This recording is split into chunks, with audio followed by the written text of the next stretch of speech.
따스한 봄볕이 창문을 통해 거실을 물들이던 아침.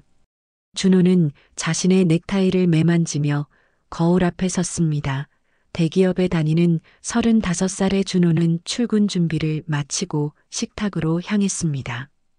식탁 위에는 미연이 정성스레 차려놓은 아침 식사가 놓여 있었죠. 결혼한 지 2년이 되어가는 미연과 준호는 여전히 신혼의 달콤함이 남아있는 부부였습니다. 미연은 부엌에서 에이프런을 두르고 국을 끓이고 있었습니다. 32살의 미연은 결혼 전 직장을 다녔지만 결혼 후에는 전업주부로 지내고 있었죠. 준호님, 오늘 일찍 회의 있다고 했으니 얼른 드세요. 미연이 환한 미소를 지으며 말했습니다. 아, 그래, 고마워. 국 냄새가 정말 좋은데. 준호는 숟가락을 들며 대답했습니다. 준호가 식사를 하는 동안 미연은 옆에 앉아 오늘의 계획을 이야기했습니다. 오늘부터 운동을 시작할 생각이에요. 요즘 몸이 너무 뻐근해서 아침에 조금씩 운동하려고 해요. 운동 좋지, 맛있는 밥 챙겨주는 것도 좋지만 건강이 제일 중요하니까 나도 응원할게. 준호는 진심으로 아내의 건강을 위한 결정을 지지했습니다. 처음에는 일주일에 3번 정도 아침 6시에 일어나 동네 헬스장에 가던 미연이었습니다. 그러다 점차 아침 5시에 일어나 운동을 하더니 어느새 새벽 4시부터 준비를 하고 나가는 날이 잦아졌죠. 준호는 이런 아내의 모습이 대견하면서도 조금은 의아했습니다. 왜 점점 더 이른 시간에 나가는 걸까? 어느 날 아침 준호는 미연의 핸드폰 알람 소리에 눈을 떴습니다. 아직 새벽 3시 반이었습니다. 미연은 서둘러 운동복으로 갈아입고 화장품을 바르며 준비하고 있었죠. 오늘은 왜 이렇게 일찍 나가? 준호가 졸린 눈을 비비며 물었습니다. 오늘은 특별히 트레이너가 일찍 만나자고 해서요. 새로운 운동 프로그램을 소개해 준대요. 미연은 거울을 보며 머리를 빗었습니다. 그렇구나. 너무 무리하지는 말고. 준호는 다시 이불을 덮으며 말했습니다. 미연은 서둘러 집을 나섰고 준호는 다시 잠에 빠져들었습니다. 하지만 그날부터 미연의 귀가 시간이 들쭉날쭉해지기 시작했습니다. 어떤 날은 아침 9시에 돌아오고 어떤 날은 11시가 넘어서야 집에 들어왔죠. 준호가 물어보면 미연은 친구를 만났다거나 수영을 추가로 했다는 등의 이유를 댔습니다. 준호는 그런 미연의 말을 믿었지만 어딘가 마음 한구석이 불편했습니다. 하지만 미연을 믿기에 더 이상 묻지 않았죠. 어느 금요일 아침 준호는 미연의 서두르는 발소리에 잠에서 깼습니다. 평소보다도 1시간이나 이른 새벽 3시였습니다. 욕실에서 나온 미연은 평소보다 더 신경 써서 옷을 고르고 있었고 화장품도 꼼꼼히 바르고 있었죠. 무엇보다 이상했던 건 운동복이 아닌 캐주얼한 원피스를 입었다는 점이었습니다. 미연아, 오늘은 운동 안 해? 준호가 침대에서 몸을 일으키며 물었습니다. 아, 깼어요. 오늘은 운동 끝나고 대학 동창들 모임이 있어서요. 아침부터 좀 바빠요. 미연은 조금 놀란 듯 대답했습니다. 그때 미연의 휴대폰이 울렸고 미연은 서둘러 전화를 받았습니다. 네, 지금 나가요. 잠시만 기다려요. 미연이 작은 목소리로 말했지만 준호의 귀에는 또렷이 들렸습니다. 그리고 통화를 끊기 직전 수화기 너머로 남자의 목소리가 들려왔습니다. 알았어. 오늘도 기다릴게. 그 목소리에 준호의 가슴이 묘하게 내려앉았습니다. 집을 나선 미연의 뒷모습을 바라보며 준호는 처음으로 의심이라는 감정을 느꼈습니다. 아내가 만나는 사람은 누구일까? 왜 이렇게 일찍 나가는 걸까? 대학 동창이라면 왜 이런 시간에 만나는 걸까? 준호는 출근 준비를 하면서도 내내 그 생각을 떨칠 수 없었습니다. 사무실에서도 집중이 되지 않았죠. 결국 점심시간에 동료에게 오후 일정을 부탁하고 일찍 퇴근했습니다. 다음 날 아침 미연이 또다시 서둘러 집을 나설 때 준호는 잠든 척하며 미연의 행동을 지켜봤습니다. 그리고 미연이 현관문을 닫자마자 준호도 재빨리 옷을 입고 뒤를 따랐습니다. 미연은 아파트 단지를 빠져나와 한 정류장을 지나 낯선 고급 아파트 단지로 들어갔습니다. 미연의 뒤를 조심스레 따라간 준호는 미연이 헬스장이 아닌 15층짜리 아파트로 들어가는 것을 목격했습니다. 호출벨을 누르고 곧바로 문이 열리자 미연은 망설임 없이 안으로 들어갔죠. 준호는 다리에 힘이 빠지는 것 같았습니다. 하지만 확신하기엔 아직 이르다고 생각했습니다. 준호는 주변을 살피며 그 아파트 주민이 누구인지 알아보기로 했습니다. 경비실 앞에 붙은 입주자 명단에서 15층에 사는 사람들의 명단을 훑어보던 준호의 눈에 낯익은 이름이 들어왔습니다. 최성우, 미연의 대학 동창이라고 몇 번 들었던 이름이었죠. 준호의 머릿속이 하얘졌습니다. 여자도 아닌 남자 동창의 집에 이 시간에 찾아가다니. 게다가 운동복도 아닌 예쁜 원피스를 입고서 준호는 그대로 회사로 향했지만 하루 종일 일에 집중할 수 없었습니다. 미연을 믿고 싶은 마음과 의심하는 마음이 충돌하며 준호의 마음은 점점 더 혼란스러워졌습니다. 그날 이후 준호는 미연의 일정을 꼼꼼히 기록하기 시작했습니다. 언제 나가고 언제 돌아오는지, 어떤 옷을 입고 나가는지, 전화는 누구와 하는지 모든 것을 메모했죠. 처음에는 이런 자신이 한심하게 느껴졌지만 의심이 커질수록 진실을 알고 싶다는 욕망도 커져갔습니다. 일주일이 지난 화요일 아침 미연은 또다시 서둘러 집을 나섰습니다. 이번에도 운동복이 아닌 세련된 블라우스에 짧은 치마를 입고서 준호는 미연이 현관문을 나서자마자 침대에서 벌떡 일어나 재빨리 옷을 갈아입었습니다. 그리고 미연이 보이지 않게 조심스럽게 뒤를 밟았죠. 이번에 미연이 향한 곳은 지난번의 아파트가 아닌 강남의 한 모텔이었습니다. 준호는 자신의 눈을 의심했습니다. 미연이 모텔 안으로 들어가고 얼마 지나지 않아 한 남자가 모텔로 들어가는 모습이 보였습니다. 그 남자의 뒷모습은 어딘가 낯이 익었죠. 준호는 모텔 맞은편 카페에서 자리를 잡고 지켜보기로 했습니다. 3시간이 지나고 마침내 미연이 모텔에서 나왔습니다. 그리고 10분 후 그 남자도 나왔죠. 준호는 그제야 그 남자가 누구인지 확실히 알아봤습니다. 최성우. 미연의 대학 동창이자 얼마 전 봤던 그 아파트의 주인이었습니다. 준호의 가슴이 무너져 내렸습니다. 불륜의 증거를 직접 목격한 순간이었죠.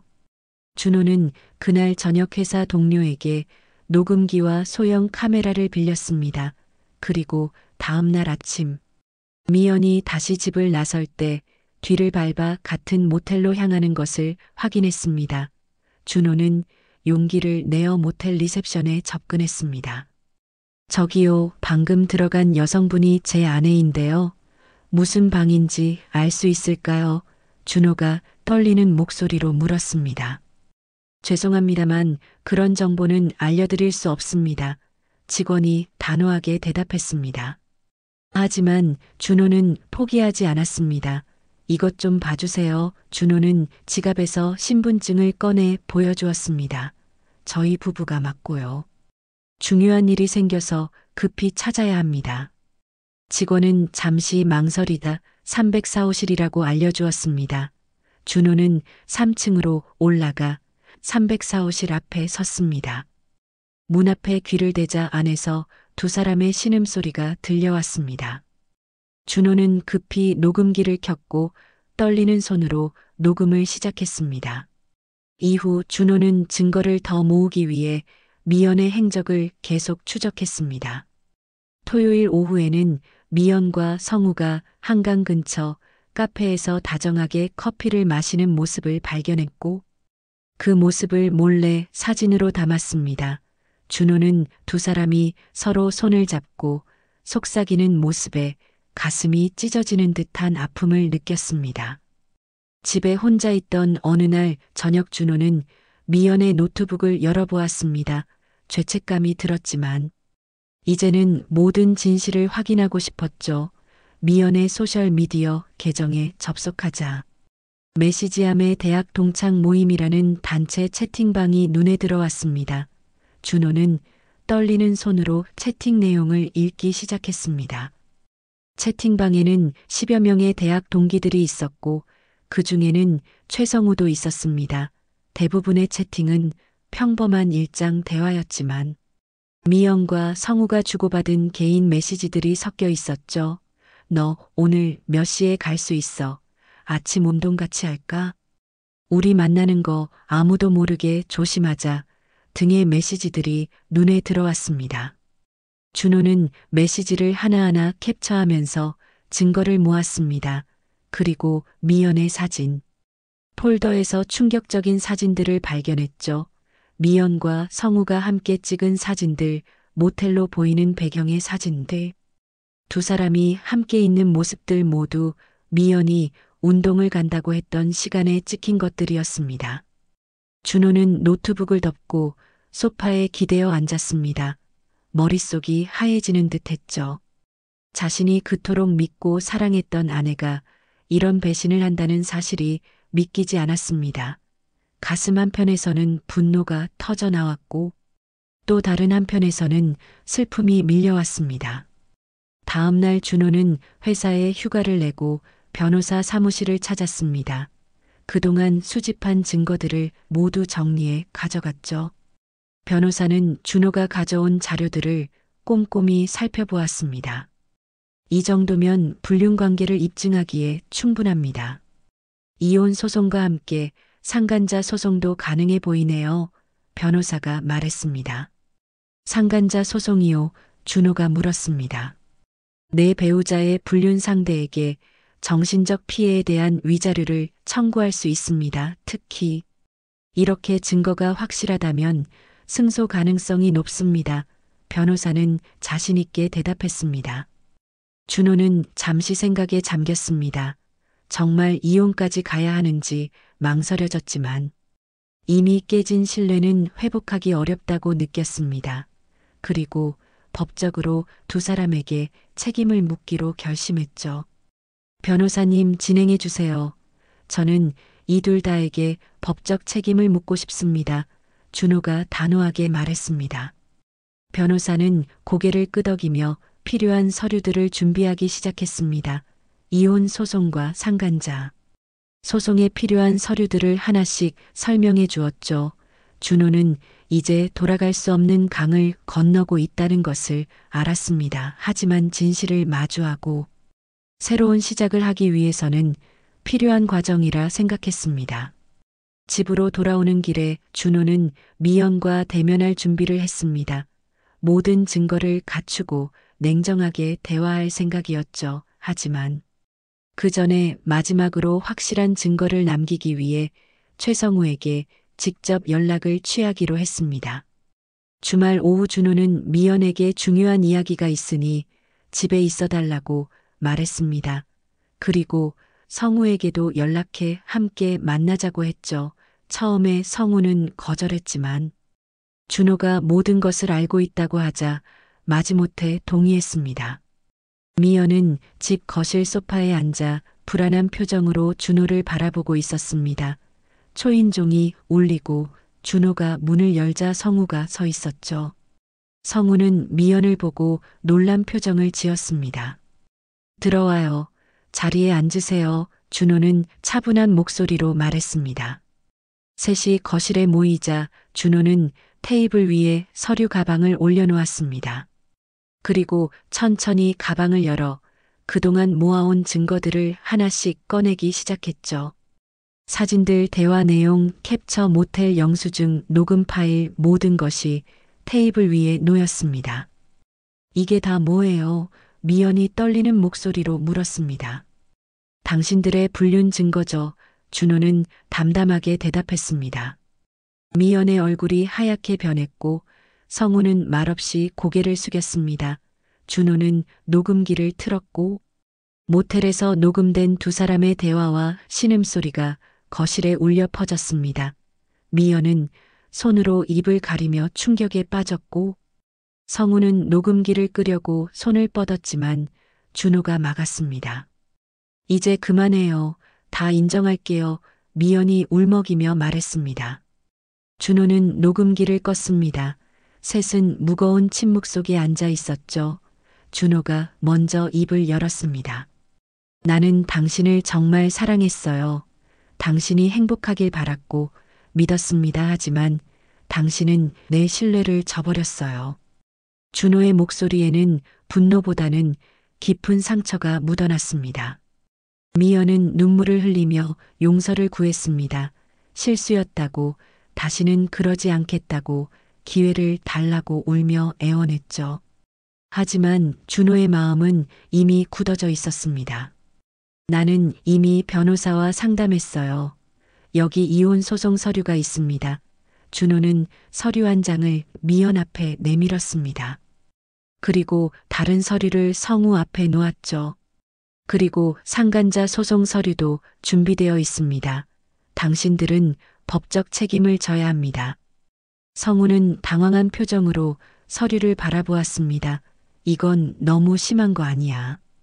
우리가 잘못한 건 인정하지만 서로 합의하면 안 될까? 성우가 말했습니다. 합의라고요. 준호의 목소리가 처음으로 높아졌습니다. 당신들이 내 인생을 얼마나 망가뜨렸는지 알아요. 매일 밤 잠 못 자고 일도 제대로 못하고 모든 게 무너져 내렸어요. 이제 와서 합의라니요. 미연은 계속해서 용서를 구했지만 준호는 냉정하게 대응했습니다. 더 이상 감정적으로 휘둘리지 않겠다고 다짐했기 때문이었죠.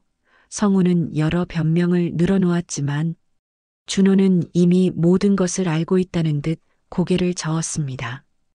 결국 미연은 떨리는 손으로 이혼 서류에 서명했고 성우도 합의서에 서명했습니다.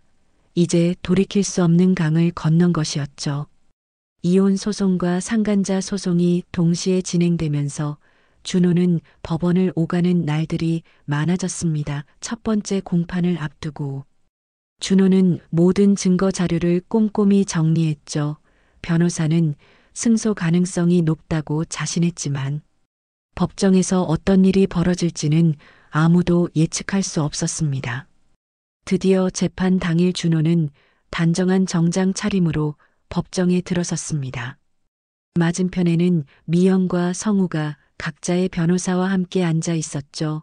미연은 준호와 눈이 마주치자 고개를 숙였지만 성우는 오히려 당당한 표정을 지었습니다. 재판이 시작되고 준호 측 변호사가 먼저 발언했습니다. 수집된 증거들을 하나씩 제시하며 피고들의 불륜 관계를 명확히 입증했죠. 모텔 CCTV 영상, 대화 녹취록, 사진 증거 등 모든 것이 법정에 제출되었습니다. 이어서 미연의 변호사가 발언했습니다. 미연은 불륜 사실을 인정하지만 깊이 반성하고 있으며 이혼에 합의한다고 밝혔죠. 다만 위자료 금액에 대해서는 조정을 요청했습니다. 문제는 성우 측의 주장이었습니다. 성우의 변호사는 놀랍게도 성우와 미연의 관계가 단순한 운동, 친구 관계였다고 주장했습니다. 두 사람이 만난 것은 사실이지만 불륜 관계라고 단정할 수 없다는 것이었죠. 단순한 운동 친구가 왜 모텔에서 만나는지 설명해 주시겠습니까? 판사가 물었습니다. 성우의 변호사는 말을 더듬으며 그날은 비가 많이 와서 잠시 비를 피하기 위해 들어간 것이라고 변명했습니다. 하지만 준호 측 변호사는 즉시 그날의 날씨 기록을 제출하며 반박했죠. 그날은 맑은 날씨였다는 기상청 자료였습니다. 더욱이 준호 측은 결정적인 증거를 제시했습니다. 미연의 노트북에서 발견한 메시지들, 성우가 미연에게 보낸 문자들, 그리고 두 사람의 대화를 담은 녹음 파일이었죠. 녹음 파일에는 성우가 명확히 불륜 관계를 인정하는 내용이 담겨 있었습니다. 판사는 모든 증거를 검토한 후 잠시 휴정을 선언했습니다. 그리고 1시간 후 재판이 재개되었을 때 판결을 내렸죠.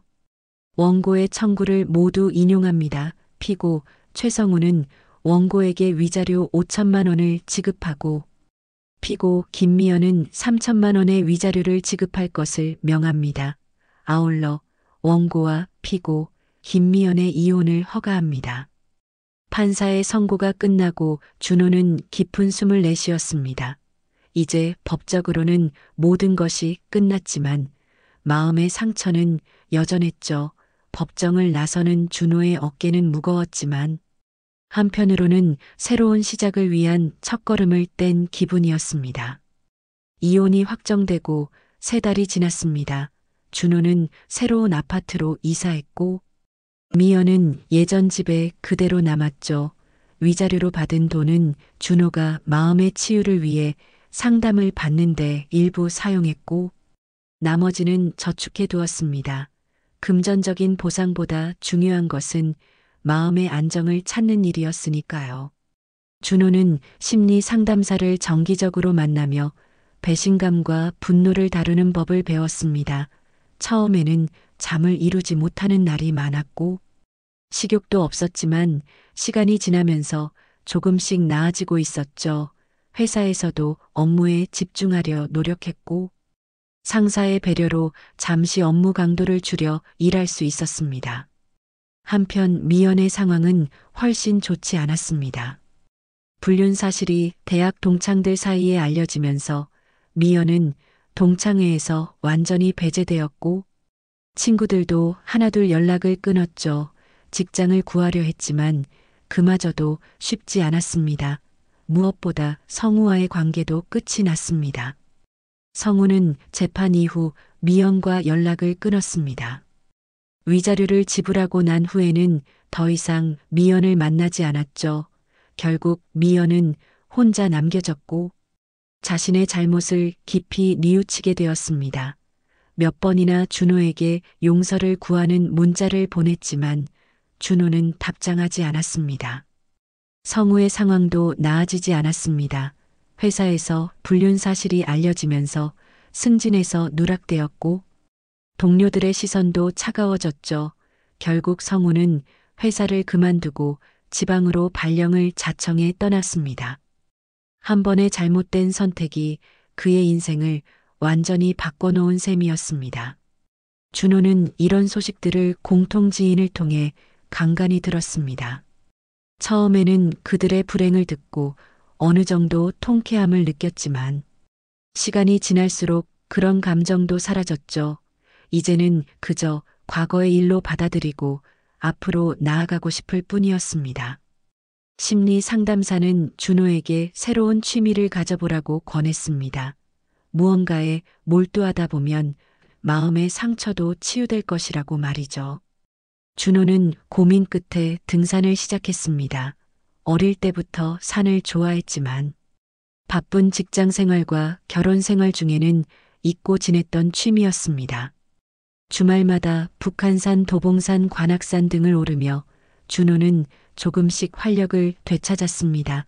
맑은 공기를 마시고 정상에서 바라보는 풍경은 그의 마음에 평온을 가져다 주었죠. 등산을 다니면서 몸도 건강해졌고 잠도 잘 자게 되었습니다. 무엇보다 마음의 여유가 생겼습니다. 그렇게 준호의 삶은 조금씩 안정을 찾아갔고 미연과 성우는 자신들의 잘못에 대한 대가를 치르고 있었습니다. 인생은 선택의 연속이고 그 선택에는 책임이 따른다는 것을 세 사람 모두 뼈저리게 느끼게 된 사건이었습니다. 이혼 후 1년이 지난 어느 가을 토요일 아침 준호는 북한산 등산을 위해 집을 나섰습니다. 단풍이 절정인 시기라 많은 등산객들이 산을 찾을 것이라 생각해 일찍 출발했죠. 산 입구에 도착하자 벌써 여러 등산객들이 준비 운동을 하고 있었습니다. 준호도 가벼운 스트레칭을 시작했고 그때 옆에서 등산화 끈을 메고 있던 여성과 눈이 마주쳤습니다. 서로 어색한 미소를 교환했죠. 여성은 준호와 비슷한 또래로 보였고 혼자 등산 준비를 하고 있었습니다. 같은 방향으로 올라가시나요? 여성이 먼저 말을 걸었습니다. 네, 백운대 쪽으로 가려고요. 준호가 대답했습니다. 저도 그쪽으로 가는데 괜찮으시다면 함께 갈까요? 혼자 가기에는 조금 불안해서요. 여성이 수줍게 말했습니다. 그렇게 준호와 지수라는 이름의 여성은 함께 산을 오르기 시작했습니다. 처음에는 어색했지만 대화를 나누다 보니 금세 편안해졌죠.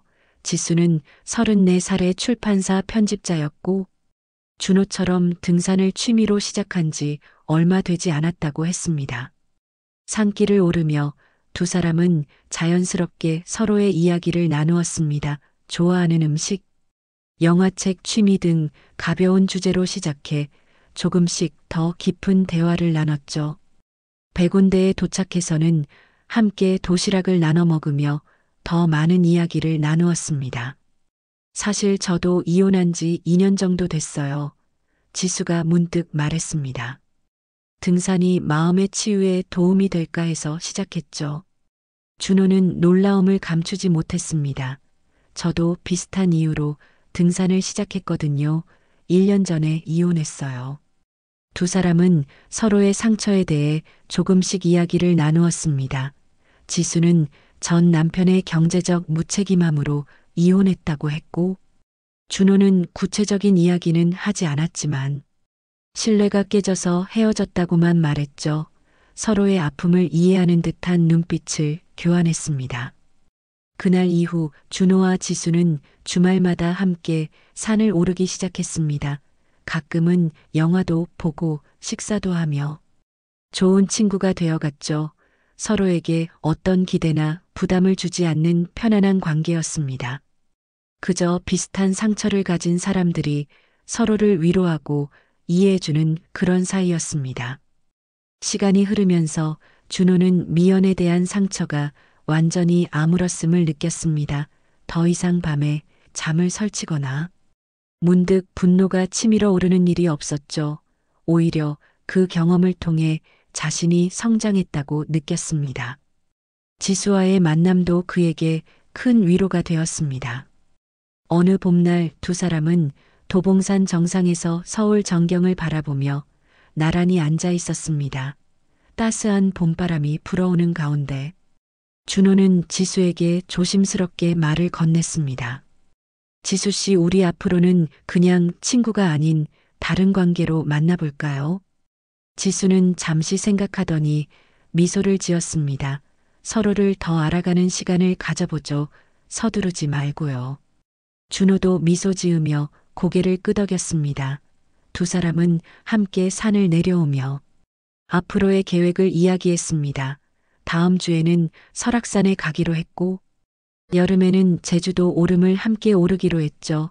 천천히 그리고 진심으로 서로를 알아가며 새로운 인연을 만들어 가기로 했습니다.